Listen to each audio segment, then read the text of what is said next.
बिस्मिल्लाहिर्रहमानिर्रहीम। Dear students, आज हम चैप्टर नंबर 2 का आगाज़ कर रहे हैं और इस चैप्टर का नाम है बैक्टीरिया एंड वायरसेस। हम इसकी डिटेल के अंदर चलते हैं। सबसे पहले हम इसका टेक्सोनोमिक स्टेटस देखते हैं कि बैक्टीरिया का टेक्सोनोमिक स्टेटस क्या है।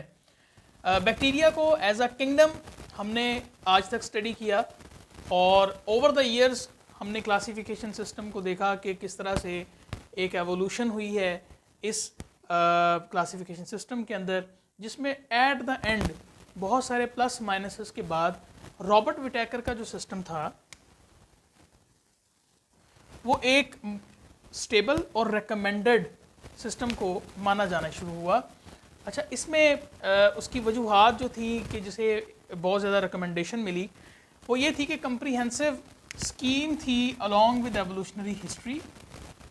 इसमें बहुत सारे एवोल्यूशनरी पैरामीटर्स को कवर किया गया था और जितने भी प्रोकैरियोट्स थे उसे एक सेपरेट किंगडम का नाम दिया गया और उस किंगडम का नाम मोनेरा है।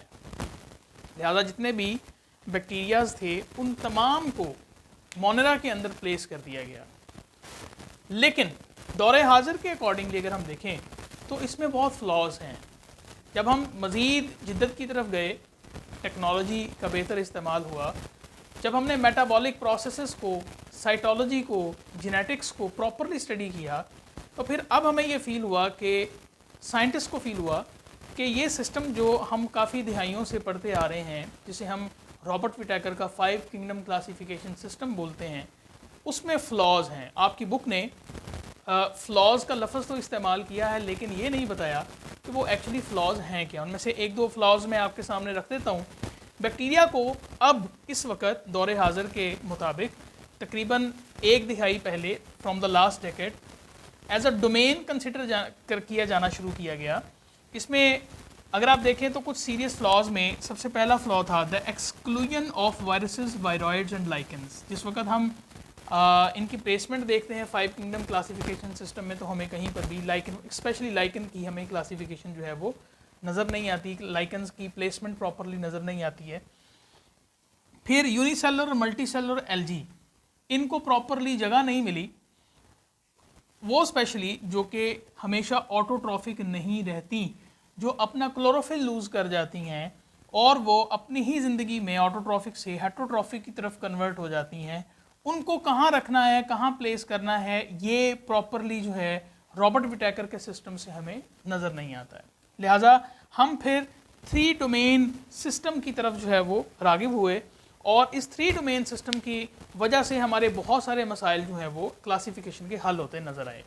जिसमें अगर आप यहाँ पर देखें तो आपको कॉमन एंसेस्टर्स लिखा हुआ नज़र आएगा। इसका मतलब एक ग्रुप है जो कि कॉमन एंसेस्टर्स के तौर पे मौजूद है और अगर हम उसमें से देखें एवोल्यूशनरी पॉइंट ऑफ व्यू से, हमारे सामने यहाँ पर बैक्टीरिया, आर्किया और यूकैरिया आपको नज़र आती है। 3 डोमेन सिस्टम बना।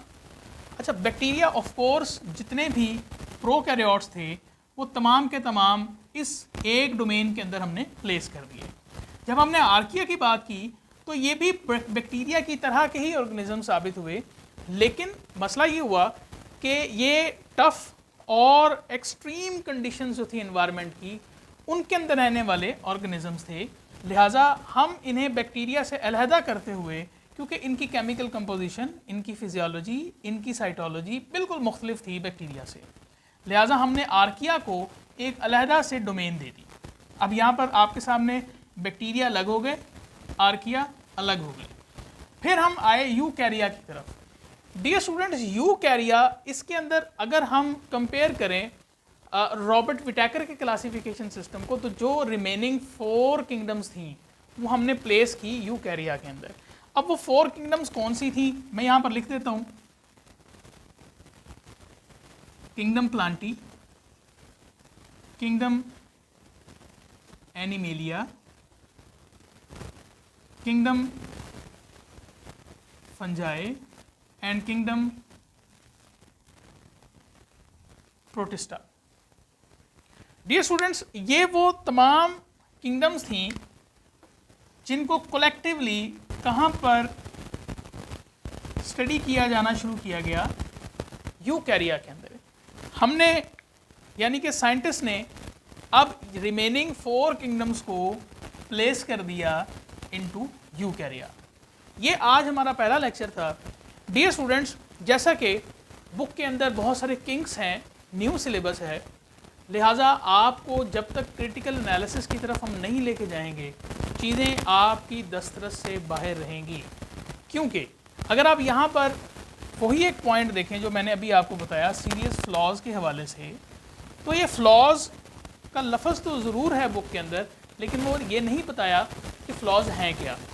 ये चीज़ें जो हैं कॉन्सेप्चुअल स्टडी आपको एमडी कैट के अंदर, जिस वक्त आप एंट्री टेस्ट के अंदर अपेयर होंगे, तो ये चीज़ें आपको वहाँ पर बहुत हेल्प करने वाली हैं। लिहाजा इन तमाम चीज़ों को मद्देनज़र रखते हुए काइंडली आप इस चैनल को सब्सक्राइब भी करें, बेल आइकन भी प्रेस करें और साथ में जो थम्स अप का एक साइन है उसे भी क्लिक करें, ताकि ये जो वीडियो है ये मैक्सिमम स्टूडेंट्स तक पहुंच सके। क्योंकि ये बात यहाँ पर ख़त्म नहीं होगी, हम इंशाल्लाह इन्हीं सीरीज़ के तौर के ऊपर चलते हुए हम इसे एमडी कैट की तैयारी तक लेके जाएंगे, हम इसे जो एंट्री टेस्ट की प्रिपरेशन है वहाँ तक लेके जाएंगे। हम यहाँ पर ये भी देखेंगे कि किस तरह से एमसीक्यूज़ बनेंगे, किस तरह से शॉर्ट क्वेश्चंस बनेंगे और किस तरह से हमने लॉन्ग क्वेश्चंस को अटेम्प्ट करना है। लिहाजा stay tuned. Thank you so much.